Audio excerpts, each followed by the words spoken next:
আসসালামু আলাইকুম বন্ধুরা। অনেক তো সায়েন্স ফিকশন থ্রিলার সিনেমা দেখে ফেলেছেন, কিন্তু কথা দিচ্ছি আজকের এই গল্পটা হতে চলেছে সবচেয়ে আলাদা। গল্পের এন্ডিং আপনাকে ভাবতে বাধ্য করবে যে এআই কি আসলেই মানুষের জন্য উপকারী। এই যে চ্যাট জিপিটি, জেমিনাইয়ের মতো এআই আরও বেশি উন্নত হলে মানুষ কি সৃষ্টিকর্তার পর্যায়ে যেতে পারবে? গল্পের শুরুতে আমরা ব্লু বুক নামের একটা সফটওয়্যার কোম্পানির অফিস দেখতে পাই, যেটা মূলত গুগলের মতো একটা সার্চ ইঞ্জিন ছিল। তো এখানে ক্যালেব নামের একজন কর্মচারী তার কম্পিউটারে নিজের কাজ নিয়ে ব্যস্ত ছিল। তখনই তার কাছে একটা মেইল চলে আসে, যেটা ওপেন করতেই সে জানতে পারে যে সে বেস্ট এমপ্লয়ের খেতাব পেয়েছে, যার উপহারস্বরূপ সে এই ব্লু বুক কোম্পানির মালিক নেথান রসওয়াল্ডের আলিশান বাড়িতে 7 দিন থাকার সুযোগ পেয়েছে। তো কিছুদিন পরে একটা হেলিকপ্টার ক্যালেবকে নিয়ে নাথানের বাড়ির উদ্দেশ্যে রওনা দেয়।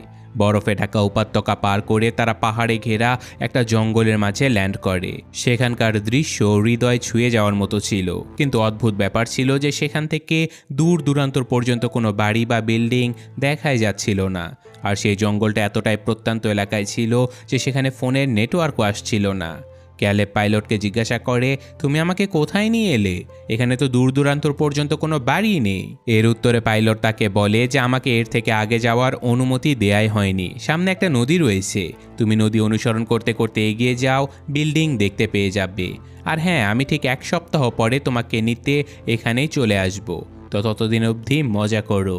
এই কথা বলে পাইলট সেখান থেকে চলে যায়। আর ক্যালেব নদীর রাস্তা ধরে যখন এগিয়ে যায় তখন সে একটা পুরনো শেড দেখতে পায়। ক্যালেব সেই শেডের কাছাকাছি পৌঁছাতেই সেখান থেকে একটা আওয়াজ শুনতে পায় সে। ক্যালেব স্মিথ, দয়া করে দরজার সামনে আসুন এবং আপনার মুখটা স্ক্রিনের সামনে ধরুন। এই কথা শুনে ক্যালেব দরজার কাছে আসে এবং সেখানে লাগানো একটা ডিভাইসের দিকে তাকাতে থাকে। তখনই সেই ডিভাইসটা ক্যালেবের একটা ছবি তুলে নেয় এবং পরের মুহূর্তেই সেই ডিভাইস থেকে একটা চাবি কার্ড প্রিন্ট হয়ে বাইরে বেরিয়ে আসে, যেটাতে ক্যালেবের ছবিও ছাপা ছিল। এর সাথে সাথেই শেডের দরজাটাও খুলে যায়। আর ক্যালেব যখন দরজা দিয়ে ভেতরে আসে তখন সে দেখতে পায় যে এই পুরনো শেডের ভেতরে একটা বিলাসবহুল বাড়িও রয়েছে, যেখান থেকে প্রকৃতির এক অসাধারণ সুন্দর দৃশ্য দেখা যাচ্ছিল। ক্যালেব ভেবেছিল যে কোটিপতি নাথানের বাড়িতে অনেক চাকর বাকর তার সেবায় নিযুক্ত থাকবে হয়তো, কিন্তু সেখানে কোনো মানুষের নামগন্ধও ছিল না। সেখানে ক্যালেব নাথানকে ওয়ার্কআউট করতে দেখতে পায়। নাথানের নজর যখন ক্যালেবের উপরে পড়ে তখন সে একজন বন্ধুর মতো ক্যালেবকে স্বাগত জানায়। ক্যালেবকে নার্ভাস দেখে সে তার সাহস বাড়িয়ে দিয়ে বলে, আগামী 7 দিন আমরা দুজন বন্ধুর মতো থাকবো। এরপর নাথান ক্যালেবকে তার ঘর দেখাতে নিয়ে যায়, আর নাথান তাকে বলে, তোমার কাছে যে কি কার্ডটা রয়েছে সেটা দিয়ে কেবল কয়েকটা ঘরের দরজায় খুলবে, আর যে দরজাগুলো খুলবে না বুঝে নেবে সেখানে যাওয়া নিষেধ। এরপর নাথান ক্যালেবকে তার ঘরে নিয়ে আসে। যদিও এই ঘরটা অনেক বিলাসবহুল ছিল, কিন্তু ঘরটাকে সব দিক থেকে বন্ধ দেখে ক্যালেবের অনেক অদ্ভুত লাগে। এর উত্তরে নাথান ক্যালেবকে বলে যে আমি বুঝতে পারছি তুমি এখানে বাড়ির মতো ফিল পাচ্ছ না। আসলে এটা কোনো বাড়ি নয়, এটা একটা টপ সিক্রেট রিসার্চ ফ্যাসিলিটি। আর এখানে আমি কি নিয়ে গবেষণা করছি সেটা আমি তোমাকে অবশ্যই বলবো, কিন্তু তার আগে তোমাকে একটা কাজ করতে হবে। এই কথা বলে নাথান ক্যালেবকে একটা এগ্রিমেন্টে সই করতে দেয়। সেই এগ্রিমেন্টে লেখা ছিল যে এখানে সই করার পরে ক্যালেব এখানকার কোনো তথ্যই কারোর সাথে শেয়ার করতে পারবে না। এখানে তার ফোনে কথা বলারও অনুমতি ছিল না, এমনকি বাইরের দুনিয়ার সাথে কোনো যোগাযোগ করারও অনুমতি নেই। এইসব কিছু দেখে ক্যালেবের কাছে এগ্রিমেন্টটাকে বেশ বিপজ্জনক মনে হয়, তাই সে সই করতে ইতস্তত করছিল। কিন্তু তখনই নাথান তাকে বলে, কোনো ব্যাপার না, তুমি যদি এগ্রিমেন্টে সই নাও করো তাহলেও তুমি এখানে 1 সপ্তাহ আরাম করে থেকে যেতে পারো, কিন্তু এগ্রিমেন্টে সই না করলে আমি তোমাকে আমার গবেষণা সম্পর্কে কিছুই বলবো না। কিন্তু তারপর 1 বছর পেরিয়ে গেলে তোমার উপলব্ধি হবে যে তুমি আজকে কি জিনিসটা হাতছাড়া করেছো, আর এটার জন্য তোমাকে সারা জীবন আফসোস করতে হবে। এই কথা শুনে ক্যালেবের কৌতূহল আরও বেড়ে যায়, তাই দ্বিধাগ্রস্ত ক্যালেব আর দেরি না করে এগ্রিমেন্টটাতে সিগনেচার করে দেয়। এখন সে নাথানের কাছ থেকে তার গবেষণা সম্পর্কে জানার জন্য রীতিমতো পাগল হয়ে যায়। এর উত্তরে নাথান প্রথমে তাকে জিজ্ঞাসা করে, তুমি কি টুরিং টেস্টের ব্যাপারে জানো? উত্তরে ক্যালেব বলে যে হ্যাঁ, টুরিং টেস্টে আমরা একজন মানুষের সাথে কম্পিউটারের কথা বলাই, কিন্তু তাকে এইটা জানাই না যে সে কম্পিউটারের সাথে কথা বলছে। আর যদি কম্পিউটারের সাথে কথা বলে ওই মানুষটার এমন মনে হয় যে সে কোনো সত্যিকারের মানুষের সাথে কথা বলেছে, তাহলে এই টেস্ট সফল হিসেবে ধরা হয়। উত্তর শুনে নাথান জিজ্ঞাসা করে, যদি এই টেস্ট সফল হয়ে যায় তার মানে কি হবে? ক্যালেব বলে যে এর মানে হবে যে ওই কম্পিউটারটা একটা আর্টিফিশিয়াল ইন্টেলিজেন্স। তখনই ক্যালেব কিছু একটা বুঝতে পারে আর সে জিজ্ঞাসা করে, তুমি কি এমন কোনো এআই বানাতে চাও নাকি? এর উত্তরে নাথান বলে যে আমি তো আগেই একটা এআই বানিয়ে ফেলেছি। আর এখন ক্যালেব, এটা জেনে তুমি খুশি হয়ে যাবে যে কিছু সময়ের জন্য সেই এআই এর টুরিং টেস্টের অংশ হতে চলেছো তুমি। ক্যালেব, একটু ভেবে দেখো, আমরা যদি এমন একটা শক্তিশালী এআই বানাতে সফল হয়ে যাই যার মানুষের মতো নিজে থেকে চিন্তা করার এবং বোঝার ক্ষমতা থাকবে, তাহলে আমরা মানবজাতির জন্য একটা নতুন ইতিহাস রচনা করব। এই কথা শুনে ক্যালেবের মুখ আনন্দে উজ্জ্বল হয়ে ওঠে। সে বলে, তুমি যদি সত্যি সত্যি মানুষের মতো চিন্তা করতে এবং বুঝতে পারা একটা মেশিন বানিয়ে থাকো, তাহলে এটা আর মানবজাতির ইতিহাস থাকবে না, বরং এটা সৃষ্টিকর্তাদের ইতিহাস হয়ে যাবে। মানুষ নিজেই হবে সৃষ্টিকর্তা। ক্যালেবের এই কথায় নাথান খুবই ইমপ্রেস হয়ে যায়। তারপর কিছুক্ষণ পরে ক্যালেব আশেপাশের জায়গাগুলো ঘুরতে ঘুরতে একটা ঘরে পৌঁছে যায়। এই সময় নাথান নিজের ঘর থেকে ক্যালেবকে মনিটর করতে থাকে। ক্যালেব যেই ঘরটাতে দাঁড়িয়েছিল সেখানে সামনের কাছে একটা বড় চেম্বার ছিল। ক্যালেব দেখতে পায় যে সেই চেম্বারের ভেতরের দেয়ালে কিছু আঁচড়ের দাগ রয়েছে, যেন নখ দিয়ে কাঁচটাকে আঁচড়ানো হয়েছে। ক্যালেব সেটার দিকেই দেখছিল, ঠিক তখনই চেম্বারের ভেতরে সে কাউকে দেখতে পায়। আর এটা অন্য কেউ নয়, বরং নাথানের তৈরি একটা এআই রোবট ছিল, যাকে নাথান মানুষের মতো মুখ তো দিয়েছিল, কিন্তু তার শরীরটা ছিল রোবটের মতো। ক্যালেব তার দিকে অবাক হয়ে তাকিয়ে রয়, আর সেই রোবটটা তার কাছে চলে আসে। যদিও সে ওই কাচের চেম্বার থেকে বাইরে বেরোতে পারতো না, কিন্তু সে ক্যালেবের সাথে কথা বলতে পারত। সে ক্যালেবকে বলে, হ্যালো। এর উত্তরে ক্যালেবও তাকে নিজের পরিচয় দেয় এবং জিজ্ঞাসা করে, তোমার কি কোনো নাম আছে? উত্তরে সে বলে, এভা। আমার নাম এভা। আমি নাথান ছাড়া এই প্রথম অন্য কোনো মানুষের সঙ্গে দেখা করছি। এই কথোপকথনের সময় এভার হাবভাব একদম মানুষের মতোই ছিল। তার কথার মধ্যে একটা সরলতা এবং মায়া ছিল, যেটা ক্যালেবকে খুবই ইমপ্রেস করে ফেলে। ক্যালেবের জন্য এভা কোনো জাদুর থেকে কম ছিল না। এভার সাথে কথা বলার পরে ক্যালেব নাথানের কাছে চলে আসে। সে নাথানের সামনে এভার প্রশংসা করে শেষই করতে পারছিল না। সে বলে যে এভার সাথে কথা বলে তার এমন মনে হয় যেন সে স্বপ্নের দুনিয়াতে আছে। কিন্তু অন্যদিকে এভার প্রশংসা হতে দেখে নাথানের আবার হিংসে হতে থাকে। সে ক্যালেবের থেকে আশা করেছিল যে ক্যালেব এভার নয়, বরং তাকে যে তৈরি করেছে অর্থাৎ নাথানের প্রশংসা করবে। নাথান সত্যি নিজেকে সৃষ্টিকর্তার আসনে বসাতে শুরু করে দিয়েছে। যাই হোক, সে আসল কথায় আসে এবং ক্যালেবকে জিজ্ঞাসা করে, তোমার কি এভার মধ্যে কোনো ত্রুটি নজরে এসেছে? এর উত্তরে ক্যালেব বলে যে না, এভা অসাধারণ, কিন্তু আমি যদি টুরিং টেস্টের কথা বলি তাহলে তোমার উচিত ছিল এভাকে আমার কাছ থেকে লুকিয়ে রাখা, যাতে করে আমি বুঝতে না পারি যে আমি একটা এআই রোবটের সাথে কথা বলছি নাকি কোনো মানুষের সাথে। কিন্তু আমি তো আগেই জেনে ফেললাম যে এভা একটা এআই রোবট, তাহলে এখন আমি এবার সাথে মানুষের তুলনা করব কিভাবে? এর উত্তরে নাথান বলে যে এইভাবে টুরিং টেস্ট পাশ করা এবার জন্য কোনো ব্যাপারই না। সে এর আগেও এই ধরনের অনেকগুলো টেস্ট পার করেছে। আসল পরীক্ষা তো এটাই হবে যে তুমি জানো এভা একটা রোবট, কিন্তু তারপরেও যদি সে তোমাকে এটা অনুভব করাতে পারে যে সে একজন সত্যিকারের মানুষ, তাহলে এটাই হবে এভার জন্য আসল চ্যালেঞ্জ এবং জিত। এই কথায় ক্যালেবও সম্মতি জানায়। আর তারপর সেই রাতে ক্যালেব বিছানায় শুয়ে এপাশ ওপাশ করতে থাকে। তার একদমই ঘুম আসছিল না, তাই সে টিভি চালু করে। আর তখনই দেখতে পায় যে টিভিতে এভার চেম্বারের সিসিটিভি ফুটেজ দেখানো হচ্ছে। টিভিতে ক্যালেব সকল অ্যাঙ্গেল থেকে এভাকে মনিটর করতে পারছিল। সে দেখতে পায় যে এভা ডেস্কে বসে কোনো একটা ছবি আঁকছে। এরপর সে উঠে সুইচের কাছে যায় এবং সেখানে নিজের হাত রাখে এবং তারপর সে এক দৃষ্টে ক্যামেরার দিকে তাকায়, যেন সে জানে যে ক্যালেব তাকে দেখছে। সেই মুহূর্তে পুরো ফ্যাসিলিটির বিদ্যুৎ চলে যায় আর সেখানে ঘোষণা হতে থাকে যে জেনারেটর পুনরায় চালু করা হচ্ছে, ততক্ষণ পর্যন্ত সিকিউরিটি লকডাউন সক্রিয় করা হলো। এই কথা শুনে ক্যালেব খুবই ঘাবড়ে যায় এবং বাইরে বেরোনোর জন্য কি কার্ড দিয়ে নিজের ঘরের দরজা খোলার চেষ্টা করে, কিন্তু দরজা খোলে না। আসলে নাথান এই ফ্যাসিলিটিকে এমনভাবে প্রোগ্রাম করে রেখেছিল যে বিদ্যুৎ চলে গেলে পুরো জায়গাটা নিজে থেকেই লক হয়ে যেত, যার ফলে কেউই নিজের ঘর থেকে বাইরে বেরোতেই পারত না। ক্যালেবের অস্থিরতা এবার বাড়তেই থাকে, আর তখনই জেনারেটর আবারও চালু হয়ে যায় আর বিদ্যুৎ ফিরেও আসে। ক্যালেব স্বস্তির নিঃশ্বাস ফেলে এবং বিছানায় গিয়ে এবার ঘুমিয়ে পড়ে। পরের দিন সকালে দরজা খোলার শব্দে ক্যালেব হঠাৎ জেগে ওঠে, আর সে দেখতে পায় যে একটা মেয়ে কফির কাপ নিয়ে ঘরের ভেতরে এসেছে। ক্যালেবের দিকে না তাকিয়ে মেয়েটা কফির কাপ টেবিলে রেখে চুপচাপ ঘর থেকে বেরিয়ে যায়। এই সব কিছু দেখে ক্যালেব সাথে সাথে বাইরে নাথানের কাছে চলে আসে। ক্যালেব কিছু বলার আগে নাথান বলে, মাফ করো বন্ধু, তোমাকে জাগানোর জন্য আমি কিয়োকোকে তোমার ঘরে পাঠিয়েছি, কারণ আমি চাইনি তুমি তোমার মূল্যবান সময়গুলো ঘুমিয়ে নষ্ট করো। এই কথা শুনে ক্যালেব অনুমান করে যে কিয়োকো সম্ভবত নাথানের কাজের লোক। এরপর এভার সাথে ক্যালেবের কথোপকথনের দ্বিতীয় সেশন শুরু হয়। আজকে এভা ক্যালেবকে তার নিজের আঁকা একটা ছবি দেখায়। যদিও সেই ছবিটার কোনো অর্থ বোঝা যাচ্ছিল না, তাই ক্যালেব এভাকে কোনো অর্থপূর্ণ একটা ছবি আঁকার পরামর্শ দেয়। এতক্ষণে এভা ক্যালেবের সঙ্গে অনেকটাই মিশে গেছে। এভা ক্যালেবের ব্যাপারে জানার ইচ্ছা প্রকাশ করে, যার উত্তরে ক্যালেব এভাকে নিজের ঠিকানা, বয়স এবং তার কাজ সম্পর্কে সব কিছু জানায়। এরপরে এভা ক্যালেবকে জিজ্ঞাসা করে, তুমি কি বিবাহিত বা তোমার কি কোনো গার্লফ্রেন্ড আছে? উত্তরে ক্যালেব বলে যে না, সে এখনও একা। এর সাথে সাথে ক্যালেব এটাও জানায় যে যখন তার বয়স 15 বছর ছিল তখন একটা গাড়ি দুর্ঘটনায় তার বাবা মা মারা যায়।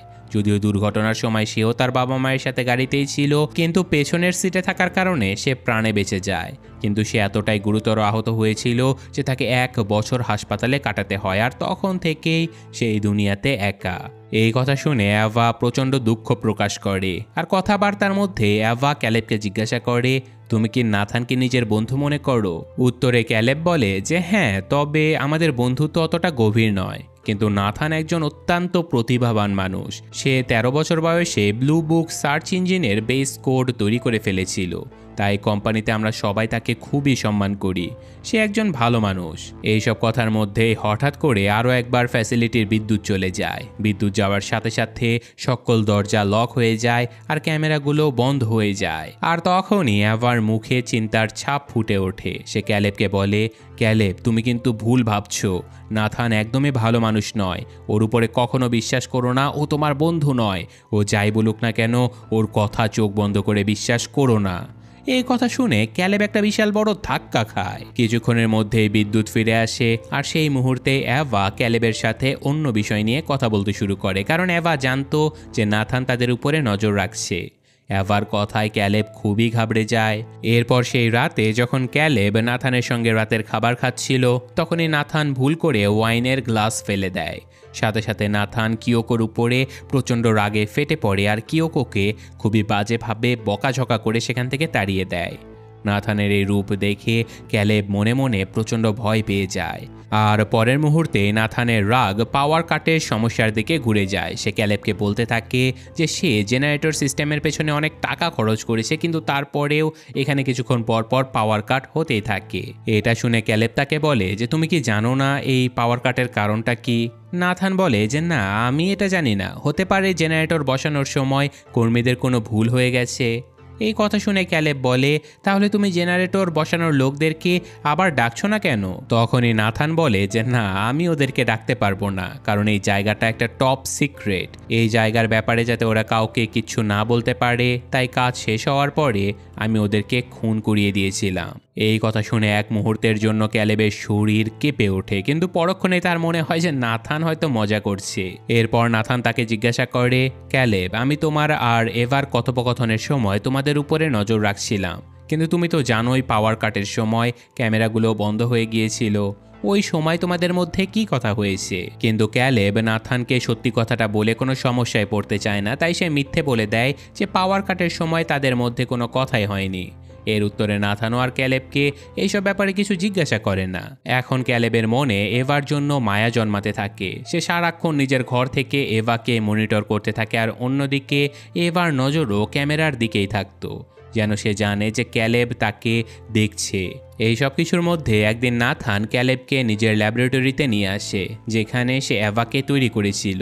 সেখানে নাথান ক্যালেবকে এভার মস্তিষ্ক দেখায়, যেটা জেলের মতো একটা পদার্থ দিয়ে তৈরি করা হয়েছিল। নাথান জানায় যে এটা এমন একটা সফটওয়্যারের প্রযুক্তি যেটা মানুষের মস্তিষ্কের মতোই কাজ করে। এই মস্তিষ্কের কারণে এভা মানুষের মতো চিন্তা করতে, বুঝতে এবং সিদ্ধান্ত নেয়ার ক্ষমতা রাখে। নাথান আরও বলে যে এভাকে তৈরি করার সময় তার জন্য সবচেয়ে বড় চ্যালেঞ্জ ছিল এভাকে মানুষের হাবভাব এবং কথা বলার ধরন শেখানো। নাথান জানায় যে এই সমস্যা সমাধান করার জন্য সে তার সার্চ ইঞ্জিন ব্লু বুকের মাধ্যমে পুরো পৃথিবীর সমস্ত মোবাইল ফোনের ক্যামেরা আর মাইক হ্যাক করে এবং মানুষের ভয়েস এবং ভিডিও ডেটা এভার মেমোরিতে ফিট করে দেয়, যার ফলে এভা মানুষের হাবভাব এবং তাদের বাচন ভঙ্গি সব শিখে নেয়। যদিও মানুষের মোবাইল ফোন এভাবে হ্যাক করা বেআইনি ছিল, কিন্তু নাথান সাফাই দিয়ে বলে যে আমি শুধু একাই নই, বরং পৃথিবীর অনেক বড় বড় কোম্পানি এভাবেই মানুষের কাছ থেকে তাদের ডেটা সংগ্রহ করে, তাই তার উপরে কেউ অভিযোগ কখনো আনতেই পারবে না। নাথান ক্যালেবকে আরও বলে যে এভাকে প্রশিক্ষণ দিতে আমার সার্চ ইঞ্জিন ব্লু বুকের একটা গুরুত্বপূর্ণ অবদান ছিল। তুমি কি জানো যে মানুষ ইন্টারনেটে যা সার্চ করে তা দিয়ে শুধুমাত্র তাদের প্রয়োজন আর পছন্দের কথাই জানা যায় না, বরং এটাও জানা যায় যে মানুষ কিভাবে চিন্তা করে, আর সেটার সাহায্যে এভা মানুষকে বুঝতে শিখেছে। তো এরপর ক্যালেবের সাথে এভার তৃতীয় সেশন শুরু হয়। এবার এভা ক্যালেবকে আরও একটা ছবি দেখায়। এখন এভা আশেপাশের জিনিসগুলো দেখে এবং বুঝে শুনে সেগুলোর ছবি আঁকতে শুরু করেছে। সেই ছবি দেখে ক্যালেব এভার উপরে খুবই ইমপ্রেস হয়ে যায়। এরই মধ্যে এভা ক্যালেবকে জানায় যে জানো, আমি কখনোই এই চেম্বারের বাইরে যাইনি। আমি আসলে বাইরের দুনিয়াটা দেখতে চাই। আমি জানতে চাই মানুষ কিভাবে কাজ করে, আর মানুষের কাজে আমি তাদেরকে সাহায্য করতে চাই। এরপর সে ক্যালেবকে আরও জিজ্ঞাসা করে, আচ্ছা যদি তুমি সুযোগ পাও তাহলে কি আমার সাথে একটা রোমান্টিক ডেটে যেতে চাইবে? এর উত্তরে ক্যালেব আনন্দের সাথে হ্যাঁ বলে দেয়। এই সময় এভা ক্যালেবকে তার চোখ বন্ধ করতে বলে, আর কিছুক্ষণ পরেই সে মানুষের মতো পোশাক আশাক পরে সেজে গুজে ক্যালেবের সামনে চলে আসে। সেই পোশাকে কেউ বলতেই পারবে না যে এভা একটা রোবট ছিল। ক্যালেব এভার দিকে মুগ্ধ হয়ে তাকিয়ে থাকে। এইসব কিছু দেখে এভা ক্যালেবের কাছে আসে আর তাকে জিজ্ঞাসা করে, তুমি কি আমাকে পছন্দ করতে শুরু করেছো? এর উত্তরে ক্যালেব একটু ইতস্তত করে বলে, না। কিন্তু এভা বলে, তুমি মিথ্যে বলছো। আমি তোমার মুখের মাইক্রো এক্সপ্রেশন দেখতে পাচ্ছি আর বুঝতে পারছি যে তুমি আমাকে পছন্দ করতে শুরু করেছো। তখন ক্যালেবও তার কথায় সম্মতি জানায় আর স্বীকার করে যে হ্যাঁ, সে এভার প্রতি আকৃষ্ট হচ্ছে। এরপর ক্যালেব আরও একবার নাথানের কাছে আসে আর তাকে জিজ্ঞাসা করে, আচ্ছা আমি কি জানতে পারি তুমি এভাকে জেন্ডার কেন দিয়েছো? তার মধ্যে মেয়েদের সকল গুণ কেন দিয়েছো? কারণ একটা রোবটের তো জেন্ডারের প্রয়োজন নেই। নাকি তুমি এভাকে আমার সাথে ফ্লার্ট করার জন্যই প্রোগ্রাম করেছো, যাতে করে আমি তার প্রতি ইমপ্রেস হয়ে যাই আর এভাকে টেস্টে পাশ করিয়ে দেই? এর উত্তরে নাথান বলে, তুমি ঠিকই বলেছো। আমি তার মধ্যে মেয়েদের সব গুণই দিয়েছি, আর সে সব কিছু অনুভব করতে পারে এবং পুরুষদের সঙ্গে সম্পর্ক স্থাপন করতে পারে। আমি এভাকে এমনভাবে বানিয়েছি যে সে মানুষের সাথে সমস্ত খুশি আনন্দ ভোগ করতে পারে। কিন্তু আমি ওকে তোমার সাথে ফ্লার্ট করার জন্য প্রোগ্রাম করিনি। সে যা কিছু করছে নিজের চিন্তা ভাবনা দিয়েই করছে। তোমাকে ভালোবাসাটাও তার নিজেরই ইচ্ছা। এই কথা শুনে ক্যালেব অবাক হয়ে যায়। তারপর সেই রাতে যখন এভা নিজের চেম্বারে ছবি আঁকছিল, তখনই ক্যালেব দেখতে পায় যে নাথান এভার চেম্বারে আসে আর তার সেই ছবিটা ছিঁড়ে চলে যায়। এটা দেখে ক্যালেবেরও রাগ ওঠে আর সে নাথানের ঘরে চলে যায়, কিন্তু নাথান নিজের ঘরে ছিলই না, সেখানে শুধু কিয়োকো ছিল। ক্যালেব কিয়োকোকে জিজ্ঞাসা করে নাথান কোথায়, কিন্তু কিয়োকো কিছু বলার পরিবর্তে নিজের পোশাক খুলতে শুরু করে। এটা দেখে ক্যালেব তাকে বোঝানোর চেষ্টা করে যে আমার উদ্দেশ্য এমন কিছু নয়। আর কিছুক্ষণের মধ্যে নাথান সেখানে পৌঁছে যায় আর সে আজকে প্রচণ্ড নেশার ঘরে ছিল। ক্যালেব তাকে জিজ্ঞাসা করে যে তুমি এভার ছবি কেন ছিঁড়েছ, কিন্তু নাথান উত্তর দেবার পরিবর্তে কিয়োকোর সঙ্গে নাচ শুরু করে দেয়। এটা দেখে ক্যালেব বুঝতে পারে যে নাথান একটা আস্ত পাগল মানুষ। তো এখন পরের দিন সকালে ক্যালেব আরও একবার এভার সাথে দেখা করতে চলে আসে। এভা ক্যালেবকে তার সেই ছবিটা দেখায় যেটা নাথান ছিঁড়ে ফেলেছিল। সেই ছবিতে এভা ক্যালেবকেই এঁকেছিল। এটা দেখে ক্যালেব অনেক আবেগপ্রবণ হয়ে যায়। সে বুঝতে পারে যে এভা তাকে সত্যি সত্যি ভালোবাসতে শুরু করেছে। সে এভাকে সত্যিটা জানিয়ে দেয় যে আমি এখানে তোমাকে পরীক্ষা করতে এসেছি যে তুমি মানুষের মতো ঠিকমতো চিন্তা করতে এবং বুঝতে পারো কি না। এই কথা শুনে এভা ক্যালেবকে জিজ্ঞাসা করে, আচ্ছা আমি যদি টেস্টে ফেল করি তাহলে কি আমাকে সুইচ অফ করে দেয়া হবে? উত্তরে ক্যালেব বলে, আমি জানি না। কিন্তু এভা মন খারাপ করে বলে, আমি জানি আমাকে সুইচ অফ করে দেয়া হবে, কিন্তু ক্যালেব আমি চাই না আমাকে সুইচ অফ করা হোক। আমি সারা জীবন তোমার সাথে থাকতে চাই। তুমিও কি আমার সাথে থাকতে চাও? এইসব কথা শুনে ক্যালেব ফিল করতে পারে যে সে হয়তো এতদিনে এভাকে ভালোবাসতে শুরু করেছে। এমনকি রাতের বেলা সে স্বপ্নেও এভাকেই দেখতে পায়। আর প্রত্যেক সেশনের পরে এভার প্রতি তার টান আরও বাড়তে থাকে। এর মধ্যেই ক্যালেব নাথানের কাছে আসে আর তাকে প্রশ্ন করে যে এভাকে বানানোর পেছনে তোমার আসল উদ্দেশ্যটা কি? উত্তরে নাথান বলে, দেখো আমরা দশকের পর দশক ধরে একটাই কথা শুনে আসছি যে ভবিষ্যতের মানুষ এক শক্তিশালী আর্টিফিশিয়াল ইন্টেলিজেন্স আবিষ্কার করবে। প্রশ্ন শুধু এটাই ছিল যে কবে আবিষ্কার হবে। এই প্রশ্নের উত্তরটাই আমি খুঁজেছি, আর আমার উদ্দেশ্য শুধু এটাই ছিল যে আমি সবার আগে এমন একটা এআই রোবটকে তৈরি করব যেটা অন্য কেউ করতে পারেনি। নাথান আরও জানায় যে এভা তার প্রথম এআই রোবট নয়, বরং সে অনেকগুলো এআই রোবট মডেলকে আপগ্রেড করার পরে ফাইনালি এভাকে বানিয়েছে। আর এখন সে এভাকেও আপগ্রেড করে তার চেয়েও উন্নত মডেল বানাতে চায়। যদিও ক্যালেবের চোখে এভার থেকে নিখুঁত এআই রোবট আর কেউ হতেই পারে না। সে নাথানকে জিজ্ঞাসা করে, নতুন রোবট বানানোর পরে তুমি পুরনো রোবটদের সাথে কি করো? এর উত্তরে নাথান বলে যে আমি ওদের মস্তিষ্ক আর ডেটা ডাউনলোড করার পরে ওদের সুইচ অফ করে দেই আর ওদের ডেটা নতুন মডেলে ব্যবহার করি। যদিও মানুষের মতো চিন্তা ভাবনা করতে পারা রোবটদের সাথে এমনটা করা তাদেরকে হত্যা করার মতো ছিল। তাই ক্যালেব এভার জন্য অনেক কষ্ট পায়, কিন্তু নাথান তাকে বলে যে তোমার নিজের জন্য কষ্ট পাওয়া উচিত, কারণ একদিন এমন সময় আসবে যখন এই পুরো দুনিয়াটা এআইদের হাতে চলে যাবে আর সমস্ত মানুষ পৃথিবী থেকে বিলুপ্ত হয়ে যাবে। আজকে আমরা যেভাবে বিলুপ্ত হয়ে যাওয়া প্রাণীদের জীবাশ্ম খুঁজে বেড়াই, ঠিক সেভাবে একদিন এআই আমাদের জীবাশ্ম খুঁজে বেড়াবে। যদিও নাথান এই সত্যটা জানতো যে এআই প্রযুক্তি মানবজাতিকে তাদের ধ্বংসের দিকে নিয়ে যাবে, কিন্তু নাথান এটাও বিশ্বাস করত যে সে যদি কোনো এআই না বানায় তাহলে অন্য কেউ এই এআই প্রযুক্তি বানিয়েই ফেলবে। তাই সে মেনে নিয়েছিল যে এটাই মানুষের বিবর্তনের পরবর্তী ধাপ। সে নিজেকে সৃষ্টিকর্তার জায়গাতে দেখত। এর উত্তরে ক্যালেব নাথানের জন্য যে রবার্ট ওপেনহাইমারের সেই বিখ্যাত লাইনটা বলে, যেটা তিনি পারমাণবিক বোমা আবিষ্কারের পরে বলেছিলেন, আমি হলাম মৃত্যু, সমগ্র জগতের বিনাশকারী। এই লাইনটা এখন নাথানের উপরেই প্রযোজ্য হচ্ছিল। সেদিন নাথান অনেক মদ পান করে আর সে সোফার উপরেই ঘুমিয়ে পড়ে।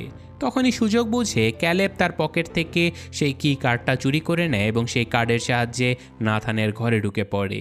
সে নাথানের কম্পিউটারে তার প্রোগ্রামের কিছু অংশ পরিবর্তন করে দেয়। সেখানে সে ভিডিও ফাইলে দেখে যে কিভাবে নাথান তার প্রত্যেকটা এআই মডেলকে কাচের চেম্বারে বন্দি করে রাখত আর তাদের সাথে নিষ্ঠুর ব্যবহার করত।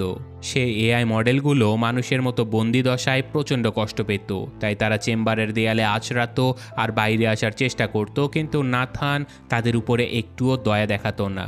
ক্যালেবের কাছে নাথানের এই পাশবিক আচরণ একদমই ভালো লাগে না। সেখানে ক্যালেব নাথানের বেডরুমে কিয়োকোকে দেখতে পায়। ক্যালেব সেই ঘরে চলে যায় আর আলমারি খুলে দেখে যে সেখানে নাথান পুরনো এআই মডেলগুলোকে নিষ্ক্রিয় করে রেখেছে। তখনই কিয়োকো তার কাছে আসে আর নিজের চামড়া তুলে দেখায় যে সে নিজেও একটা এআই রোবট। যদিও কিয়োকোকে নাথান শুধুমাত্র নিজের শারীরিক ক্ষুধা মেটাতে আর তার সেবা করার জন্যই ব্যবহার করত। এর মধ্যে নাথানকে আসতে দেখে ক্যালেব তার ঘর থেকে বেরিয়ে আসে আর মাটি থেকে তার কি কার্ডটা তোলার ভান করে তাকে ফেরত দিয়ে দেয়। ক্যালেব এখন পুরোপুরি বিশ্বাস করে নিয়েছিল যে এই এআই রোবটেরা সম্পূর্ণ মানুষের মতো হয়ে যেতে পারবে। সে এভার কষ্টটা এখন অনুভব করতে পারছিল। তাই এখন পরদিন সকালে ক্যালেব আরও একবার এভার কাছে চলে আসে। ক্যালেবের হাবভাব দেখে এভা বুঝে যায় যে ক্যালেব তার সাথে গোপনে কথা বলতে চায়। তখন এভার সাথে সাথে এই ফ্যাসিলিটির পাওয়ার কাট করে দেয়। আসলে ফ্যাসিলিটিতে পাওয়ার কাটের কারণ কোনো যান্ত্রিক ত্রুটি ছিলই না, বরং এভাই পাওয়ার কাট করতো যাতে করে সে গোপনে ক্যালেবের সঙ্গে কথা বলতে পারে। পাওয়ার কাট হতেই ক্যালেব এভাকে বলে, তুমি কিচ্ছু বলো না, শুধু আমার কথা শোনো। তুমি নাথানের ব্যাপারে ঠিকই বলেছিলে, ও তোমাকে আপগ্রেড করতে চলেছে, আর এটা করা তোমাকে হত্যা করার মতোই হবে। তাই আমার কথা মন দিয়ে শোনো। আমি আজকে নাথানকে মদ খাইয়ে ওর কি কার্ড চুরি করে নেব আর সিস্টেমটাকে রিপ্রোগ্রাম করে দেব, যার ফলে পাওয়ার কাট হলে দরজা আর বন্ধ হবে না, বরং পুরোপুরিভাবে খুলে যাবে। তারপর তুমি ঠিক 10টার সময় পাওয়ার কাট করে দেবে আর আমরা একসাথে এখান থেকে পালিয়ে যাব। আর যখন নাথানের জ্ঞান ফিরবে তখন সে নিজেই এখানে বন্দী হয়ে থাকবে। এই পরিকল্পনা করে ফাইনালি ক্যালেব নাথানের কাছে চলে আসে। আর আজকে ক্যালেবের সেখানে 1 সপ্তাহ পূর্ণ হয়ে গেছে। আর পরদিন সকালে তাকে ফিরিয়ে যাবার জন্য হেলিকপ্টার এখানে আসার কথা। তাই যাবার আগে ক্যালেব নাথানকে তার সাথে একটা ছোট্ট সেলিব্রেশন করতে বলে এবং তার জন্য ড্রিঙ্কস বানাতে থাকে। কিন্তু নাথান মদ পান করতে রাজি হয় না। সে বলে যে আমি এখন মদ সারার চেষ্টা করছি। নাথান ক্যালেবকে জিজ্ঞাসা করে যে তোমার কি মনে হয়, এভা টেস্টে পাশ করেছে নাকি ফেল? এর উত্তরে ক্যালেব জবাব দেয় যে এতে কোনো সন্দেহ নেই যে এভা পুরোপুরি সচেতন, অর্থাৎ সে মানুষের মতো চিন্তা করতে এবং বুঝতে পারে। সে এই টেস্ট পাশ করেছে। নাথান খুশি হয়ে বলে, ক্যালেব আমি তোমাকে একটা সত্য কথা বলতে চাই। আমি বুঝি যে তোমার এভার প্রতি একটা টান জন্মে গেছে, কিন্তু সত্যটা হলো এভা শুধু তোমাকে ভালোবাসার অভিনয় করে ফাঁসিয়েছে। সে সত্যি সত্যি তোমাকে একদমই ভালোবাসে না। এই কথা শুনে ক্যালেব বলে, কিন্তু এভা অভিনয় কেন করবে? নাথান বলে যে এভা আমার বানানো এখন পর্যন্ত সবচেয়ে শক্তিশালী এআই। হয়তো এই জন্য সে এখান থেকে পালাতে চায়। তাই সে তোমাকে তার ভালোবাসার জালে ফাঁসাচ্ছে, যাতে করে তোমার মাধ্যমে সে এখান থেকে বেরিয়ে যেতে পারে। এই কথা শুনে ক্যালেব বুঝে যায় যে নাথান তার পরিকল্পনার সকল কথা জানে। সে নাথানকে বলে যে তুমি অনেক নীচ প্রকৃতির একজন মানুষ। ওই রোবটগুলোকে বন্দি করে কষ্ট দিতে তোমার কি মজা লাগে? এইসব শুনে নাথান হাসে আর বলে, আমার সাথে চলো, তোমাকে কিছু দেখানোর আছে। এই কথা বলে নাথান ক্যালেবকে নিজের কম্পিউটার রুমে নিয়ে যায়। সে ক্যালেবকে সেই দিনের ভিডিও ফুটেজ দেখায় যেদিন এভা ক্যালেবের ছবি আঁকিয়েছিল আর নাথান সেই ছবিটা ছিঁড়ে ফেলেছিল। আসলে নাথান এভার ছবিটা ইচ্ছে করেই ছিঁড়েছিল যাতে করে একই সাথে এভা আর ক্যালেব দুজনকেই সে বিভ্রান্ত করতে পারে এবং সেই ঘরে ব্যাটারি চালিত একটা গোপন ক্যামেরা লাগাতে পারে, যেটাতে নাথান সফল হয়েছিল। অর্থাৎ পাওয়ার কাটের সময় এভা আর ক্যালেবের মধ্যে যে কথাগুলো হয়েছিল সব কিছুই নাথান শুনে ফেলেছে। নাথান ক্যালেবকে বলে যে ঘাবড়ানোর কিছুই নেই, তুমি এভাকে পালানোর পরিকল্পনা করে কোনো ভুল করনি, বরং এটাই তো আমার পরীক্ষা ছিল। আসলে এভা একটা বাক্সেবন্দি ইঁদুরের মতো ছিল, যাকে বাইরে আসার জন্য আমি শুধু একটাই রাস্তা দিয়েছিলাম, আর সেই রাস্তাটা ছিলে তুমি। আমি দেখতে চেয়েছিলাম যে এভা তোমাকে তার ভালোবাসার জালে ফাঁসিয়ে এখান থেকে পালাতে সফল হতে পারে কিনা। আর ফলাফলটা কিন্তু দুর্দান্ত এসেছে। এভা একজন মানুষের মতোই নিজের বুদ্ধি, নিজের সৌন্দর্য আর নিজের সরলতার সুযোগ নিয়ে খুবই চালাকির সাথে তোমাকে তার ভালোবাসার জালে ফাঁসিয়ে নিয়েছে। আর তুমি তার ভালোবাসায় অন্ধ হয়ে তাকে নিয়ে পালানোর জন্য একটা প্ল্যানও তৈরি করে ফেলেছো। তো এখন আমি বলতেই পারি যে এভা আসলে একটা শক্তিশালী এআই রোবট। এই সব কিছু শুনে ক্যালেব হতাশ হয়ে বলে যে এবার আমি বুঝতে পারছি যে আসলে আমি কোনো লটারি জিতিনি, বরং তুমি আমাকে এই কাজের জন্য বেছে নিয়েছিলে। আর হয়তো তুমি আমাকে এই জন্যই বেছে নিয়েছিলে কারণ আমার না কোনো পরিবার আছে আর না কোনো বান্ধবী। তুমি আমার সার্চ হিস্ট্রি থেকে আমার পছন্দ অপছন্দ সব কিছু জেনে গিয়েছিলে। তুমি এটাও জানতে পেরেছো যে আমার আসলে কোন ধরনের মেয়েদের প্রতি আগ্রহ আছে, আর এই জন্য তুমি এভাকে ঠিক সেই টাইপেরই একটা মেয়ের মুখের চেহারা দিয়েছো যাতে করে সে আমাকে খুব সহজেই আকৃষ্ট করতে পারে। এইসব শুনে নাথান বলে যে হ্যাঁ, আমি তোমাকে বেছে নিয়েছিলাম, কিন্তু তুমি হতাশ হইও না, কারণ তোমার জন্য আজ আমরা এত শক্তিশালী একটা এআই পেয়েছি। এইসব কথার মধ্যে হঠাৎ করে ফ্যাসিলিটিতে পাওয়ার কাট হয়ে যায়। এটা দেখে নাথান ক্যালেবকে বলে যে মনে হয় 10টা বেজে গেছে। ওদিকে বেচারি এভা এই অপেক্ষায় বসে থাকবে যে তুমি ওকে নিতে যাবে। সে ভাববে যে এতক্ষণে তুমি আমাকে মদ খাইয়ে মাতাল করে দিয়েছো আর সিস্টেমটাকে রিপ্রোগ্রাম করে দিয়েছো, যার ফলে পাওয়ার কাট হলে দরজা লক হবে না বরং আনলক হয়ে যাবে। কিন্তু এভা কখনো বুঝতেই পারবে না যে তোমার পরিকল্পনা আমি অনেক আগেই ধরে ফেলেছি। কিন্তু ক্যালেব, আমি তোমার উপরে অনেক খুশি, তুমি আমার কাজ খুব ভালোভাবে করেছো। এর উত্তরে ক্যালেব বলে যে কে বলল যে আমার পরিকল্পনা তুমি ধরে ফেলেছো? আসলে আমার আগে থেকে আন্দাজ ছিল যে তুমি পাওয়ার কাটের সময় আমাদের উপরে নজর রাখো, তাই আমি আগে সিস্টেমটাকে রিপ্রোগ্রাম করে দিয়েছিলাম। হয়তো তুমি জানো না যে গত রাতে তুমি যখন নেশায় ছিলে তখন আমি তোমার কি কার্ড চুরি করে তোমার ঘরে গিয়েছিলাম, আর সেই সময়েই আমি সিস্টেমটাকে রিপ্রোগ্রাম করে দেই। এই কথা শুনে নাথান ভয়ে কেঁপে ওঠে। আর কিছুক্ষণের মধ্যে বিদ্যুৎ ফিরে আসে। তখনই নাথান দেখতে পায় যে এতক্ষণে এভা নিজের চেম্বার থেকে বাইরে বেরিয়ে এসেছে। এটা দেখে রাগে নাথান ক্যালেবকে একটা ঘুষি মেরে অজ্ঞান করে ফেলে। এরপর সে তার ডাম্বেলের রড নিয়ে এভার কাছে চলে আসে। সে দেখতে পায় যে এভা কিয়োকোকেও নিজের দলে ভিড়িয়ে নিয়েছে। কিয়োকোর হাতে ছুরি দেখে নাথান বুঝতে পারে যে এরা হয়তো নাথানকে মেরেই ফেলবে, তাই সে এভাকে নিজের ঘরে যেতে বলে। কিন্তু এভা এখন আর নাথানের কথা শোনার পাত্রী ছিল না। সে দৌড়ে এসে নাথানের উপরে ঝাঁপিয়ে পড়ে আর তার গলা টিপে ধরতে থাকে। কিন্তু নাথান এভাকে প্রচণ্ড বুদ্ধিমান বানালেও তাকে তেমন একটা শক্তিশালী বানায়নি। তাই নাথান রড দিয়ে মেরে এভার হাত ভেঙে দেয়। তারপর সে তাকে টেনে নিয়ে তার ঘরের দিকে যেতে থাকে। কিন্তু তখনই কিয়োকো পেছন থেকে নাথানের পিঠে ছুরি ঢুকিয়ে দেয়। নাথান যন্ত্রণায় ছটফট করতে থাকে, কিন্তু সে রড দিয়ে মেরে কিয়োকোকেও শেষ করে দেয়। কিন্তু তখনই এভা আবার উঠে পড়ে। সে নাথানের পিঠ থেকে ছুরিটা বের করে আর সেটা তার বুকে ঢুকিয়ে দিয়ে নাথানকে মেরে ফেলে। এরপর এভা নাথানের ঘরে চলে আসে, যেখানে ক্যালেব ততক্ষণে জ্ঞান ফিরে পেয়েছে। ক্যালেবের পুরো বিশ্বাস ছিল যে নাথান যাই বলুক না কেন এভা তাকে সত্যি ভালোবেসেছে। এভা ভালোবাসার সুরে ক্যালেবকে বলে যে তুমি এখানেই থাকো, আমি এক্ষুনি আসছি। এই কথা বলে সে নাথানের বেডরুমে চলে যায় আর সেখানে থাকা পুরনো রোবটগুলোর একটা হাত খুলে নিয়ে সে নিজের কাটা হাতে জুড়ে নেয় আর সেই রোবটের চামড়াও নিজের গায়ে লাগিয়ে নেয়, যার ফলে এভাকে এখন একদম সত্যিকারের মানুষের মতো লাগছিল। সে একটা সুন্দর পোশাক পরে নেয় আর নাথানের ঘর থেকে বেরিয়ে আসে। ওদিকে ক্যালেব এই অপেক্ষায় ছিল যে এভা তাকে নিতে আসবে, কিন্তু এভা ক্যালেবকে ভেতরে লক করে সেখান থেকে চলে যেতে থাকে। অর্থাৎ নাথান ঠিকই বলেছিল, এভা এখান থেকে পালানোর জন্যই ক্যালেবকে তার ভালোবাসার জালে ফাঁসিয়েছে। ক্যালেব সাহায্যের জন্য এভাকে ডাকতে থাকে, কিন্তু এভা এক মুহূর্তের জন্য ক্যালেবের দিকে ফিরেও তাকায় না। ক্যালেবের পক্ষে এখন ওই ফ্যাসিলিটি থেকে বাইরে বেরিয়ে আসা অসম্ভব ছিল। ওদিকে এভা এই ফ্যাসিলিটি থেকে বেরিয়ে জঙ্গলে চলে আসে, যেখানে পাইলট হেলিকপ্টার নিয়ে ক্যালেবের অপেক্ষায় দাঁড়িয়েছিল। এভা তাকেও নিজের কথায় ফাঁসিয়ে হেলিকপ্টারে করে শহরের দিকে যেতে থাকে। আর এখানে একটা শক্তিশালী রোবটকে মানুষের মস্তিষ্ক দিয়ে দিলে সেটার কি পরিণতি হতে পারে এভা তা আজকে প্রমাণ করে দেয়। সত্যি বলতে এভা একটা প্রচণ্ড শক্তিশালী এআই ছিল, আর সে এখন মানুষের সবচেয়ে বড় অস্ত্রটা পেয়ে গেছে, আর সেটা হলো মানুষের মস্তিষ্ক, ছলনা আর প্রতারণা। আর এই অস্ত্রের মাধ্যমে এভা এখন পুরো মানবজাতিকে ধ্বংস করে একটা রোবট যুগের সূচনা করতে যাচ্ছিল, যেটার শুরু এভা করে দিয়েছে। কিছু সময় পরে এভাকে আমরা শহরের মানুষের ভিড়ে ঘুরতে দেখতে পাই, আর এর সাথে সাথে সিনেমাটা এখানেই শেষ হয়ে যায়। তো কেমন লাগলো এই ইউনিক সিনেমাটা সেটা কমেন্টে অবশ্যই জানাবেন।